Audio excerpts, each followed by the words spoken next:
โอเคအားလုံးမင်္ဂလာပါဒီနေ့ကျွန်တော် sharing လုပ်ချင်တာက AI မှာ AI အော်နော်ဘာကြောင့်ကျွန်တော်ရဲ့အကြောင်းကိုကျွန်တော်ရဲ့အရင်နေ့ဆိုသောလူတွေဖြစ်တဲ့ကျွန်တော်ရဲ့မောင်နှမတို့မိသားစုဆွေမျိုးအပိုင်းဝိုင်းတွေဒီထက်ပိုပြီးတော့သိနေဟာလေပေါ့နော်အဲ့ဒါကိုကျွန်တော်နည်းနည်းလေး surprise ဖြစ်သွားတာပေါ့နော် surprise ဖြစ်သွားတယ်နည်းနည်းလေးအံ့ဩမိတာပေါ့ဒီကနေ့ကျတော့ကျွန်တော်တို့အတွက်အံ့ဩစရာဘာမှမရှိဘူးပေါ့နော်ဒါဆိုရင် AI မှာကျွန်တော်ရဲ့အကြောင်းကိုအခြားသူတွေထက်သူတို့ကဘာကြောင့်ပိုသိ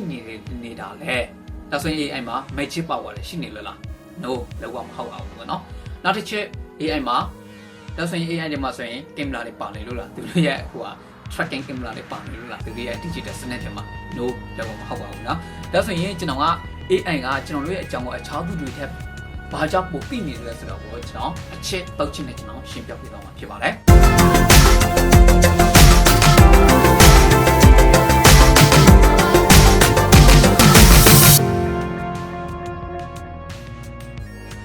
နံပါတ်1ချက်ကြတော့ဘာလဲဆိုတော့ကျွန်တော်တို့ digital footprint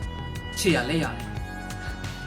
်အဲ့ဒီခြေရလက်ရတယ်ဥပမာဆိုရင်ကျွန်တော်တို့ကတနေရာနဲ့ဒီနေသွားမယ်ဆိုရင်ကျွန်တော်တို့ကခြေရကြံခဲ့မှာပဲလေနော်အခုကလည်းကျွန်တော်တို့ဘာပဲလဲဆိုကျွန်တော်တို့လက်ရတယ်ကျွန်တော်တို့ကြံခဲ့မှာပဲလေနော်အခုကလည်းကျွန်တော်တို့က AI နဲ့စကားပြောလိုက်တဲ့အခါတိုင်းကျွန်တော်တို့ question တွေမေးလိုက်တဲ့အခါတိုင်းအလုပ်တွေအတူတူလုပ်လိုက်တဲ့အခါတိုင်း project တွေအတူတူတည်ဆောက်လိုက်တဲ့အခါတိုင်းအဲ့ဒီကျွန်တော်တို့မေးလိုက်တဲ့ question တွေပေါ်မှာကျွန်တော်တို့တည်ဆောက်လိုက်တဲ့ project တွေပေါ်မှာမူတည်ပြီးတော့မှသူတို့က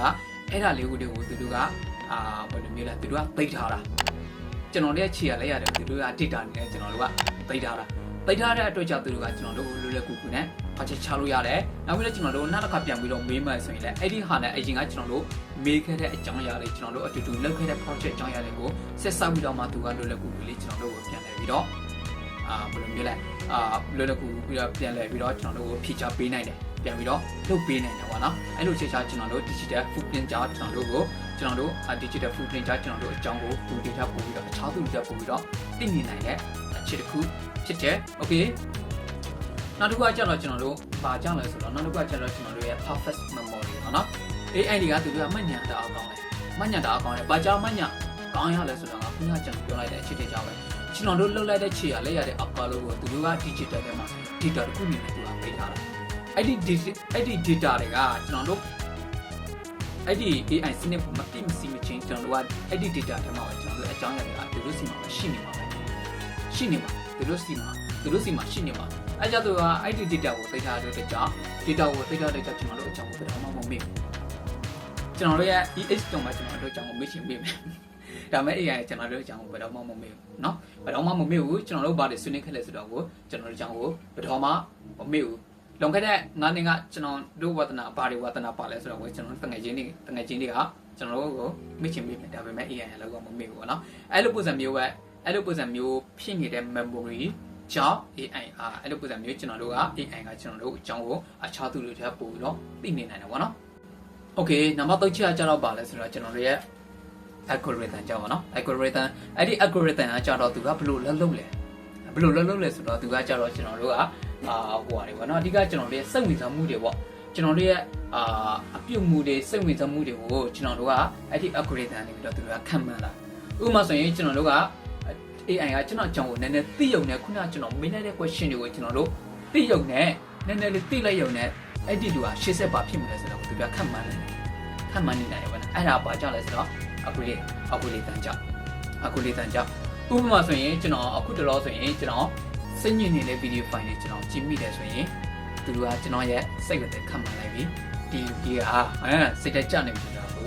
့ပြီးသွားပြီနောက်ပြီးတော့ကျွန်တော်ကဥပမာဆိုရင်ကျွန်တော်ဘာလို့မြင်လဲဟိုက post လေးရှာလိုက်ပါတော့အလောက်ကင်နဲ့ပတ်သက်တဲ့ဟာလေးရှာလိုက်ဆိုရင်ဒီ algorithm ကသူတို့ကိုခန့်မှန်းလိုက်ပြီဒီလူကြီးကအလုပ်လူချင်းနေပြီဒါဆိုရင်အလုပ်နဲ့ပတ်သက်တဲ့အကြောင်းအရာတွေအကလုံးကိုcontent တွေမှာပေါ်လာအောင်လုပ်ပြရတော့မယ်အဲ့လိုပုံစံမျိုးတွေပေါ့နော်အဓိကကျတော့ algorithm ကြောင့်ပေါ့နော်ကျွန်တော်တို့ algorithm ကြောင့်ကျွန်တော်တို့ရဲ့ AI ကကျွန်တော်တို့အကြောင်းကိုခြားသူတွေတက်ပို့ပြီးတော့သိနေနိုင်တယ်ပေါ့နော်ကျွန်တော်တို့ Facebook မှာဆိုရင်လည်း Facebook ရဲ့ algorithm ရှိတယ် AI မှာဆိုလည်း AI ရဲ့ algorithm ရှိတယ် YouTube မှာဆိုလည်း YouTube ရဲ့ algorithm တွေရှိရပါတော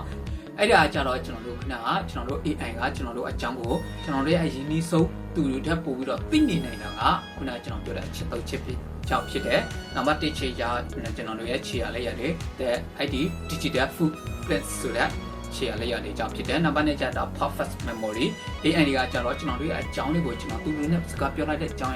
ရတစ်ခုချင်းစီကိုသူတို့ကဘယ်တော့မှမမေ့နေနိုင်ဘူးမမေ့နေနိုင်တာပဲအဲ့လိုပုံစံမျိုးတွေသူတို့စီမှာအများတန်း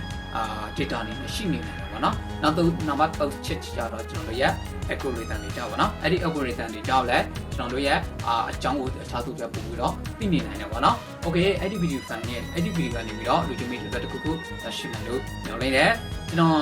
အဲ့ဒီပတ်သက် digital နဲ့ပတ်သက်တဲ့အကြောင်းအရာလေးတွေကိုလည်းကျွန်တော်ကနောက်ထပ်ပို့ပြီးတော့တင်ဆက်ပေးသွားမှာဖြစ်ပါတယ်တွေ့ကြောင်းကျွန်တော်ရဲ့ channel ကို like နဲ့ subscribe လုပ်ပေးဖို့ကျေးဇူးတင်ပါတယ်